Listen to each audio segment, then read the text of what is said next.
ലോകത്തെ കുട്ടികളുടെ അറിവിന്റെ ലോകം വിശാലമാക്കിയിരിക്കുകയാണ് ഇന്റർനെറ്റ്. എന്നിരുന്നാലും ഈ കോവിഡ് കാലത്താണ് ഓൺലൈൻ വിദ്യാഭ്യാസം ജനങ്ങൾ ഏറെ ഉപയോഗപ്പെടുത്തുന്നത്.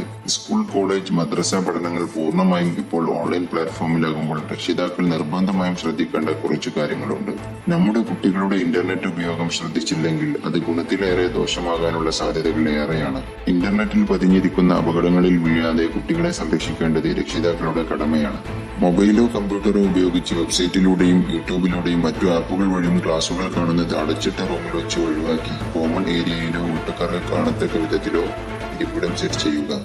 വീട്ടിലുള്ള മുതിർന്നവരും അക്കൗണ്ടിലൂടെ സൈറ്റുകൾ ഓപ്പൺ ചെയ്യുക. എന്നാൽ അവർ കണ്ട വീഡിയോസ്, സൈറ്റുകൾ എന്നിവ നമുക്ക് ശ്രദ്ധിക്കാനാകും. യൂട്യൂബിൽ നിങ്ങൾ സെർച്ച് ചെയ്യുന്ന വീഡിയോകളിലെ ഒരക്ഷരം മാറിയാൽ ഒരു അശ്ലീല വീഡിയോകൾ വരാം. അതുപോലെ തന്നെയാണ് വീഡിയോ റെക്കമെൻഡേഷൻ. കാണാൻ ആകാംക്ഷ ഉണ്ടാക്കുന്ന തരത്തിൽ തംബ്നെയിൽ ഫോട്ടോ വെച്ചും ടൈറ്റിൽ കാണിച്ചും നിറയെ വീഡിയോസ് നമ്മുടെ വാളിൽ വരും. ഇതിൽ അധികവും അശ്ലീല സ്വഭാവമുള്ള വീഡിയോകളായിരിക്കും.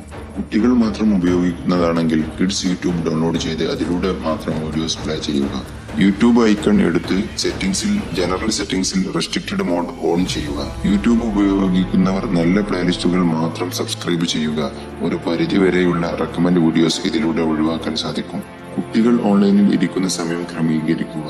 സ്കൂൾ, മദ്രസ ക്ലാസുകൾ എത്ര സമയം ഉണ്ടാകുമെന്ന് മുൻകൂട്ടി കണ്ട് അത് തുടങ്ങി അവസാനിക്കുന്ന സമയം ശ്രദ്ധിക്കുക. ഒരു കാരണവശാലും ഓൺലൈൻ ഗെയിമുകൾ പ്രോത്സാഹിപ്പിക്കാതിരിക്കുക.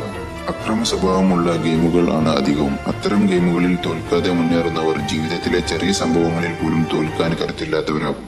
മടിയന്മാരും ചുറ്റുപാടിൽ ശ്രദ്ധയില്ലാത്തവരുമാകും. തുടർച്ചയായ ഉപയോഗം കണ്ണ്, കഴുത്തുവേദന, പുറം വേദന എന്നിവയും ഉണ്ടാകാൻ കാരണമായേക്കാം.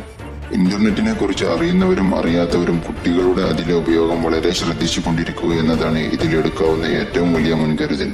പോസിറ്റീവ് ഇന്റർനെറ്റിങ്ങിനെ കൂടെ തന്നെ നെഗറ്റീവ് ഇന്റർനെറ്റിങ്ങിനും സാധ്യത കൂടുതലുള്ളത് കൊണ്ട് നമ്മുടെ കുട്ടികൾ വഴിതെറ്റാതെ നോക്കേണ്ടത് ഓരോ രക്ഷിതാക്കളുടെയും കടമയാണ്.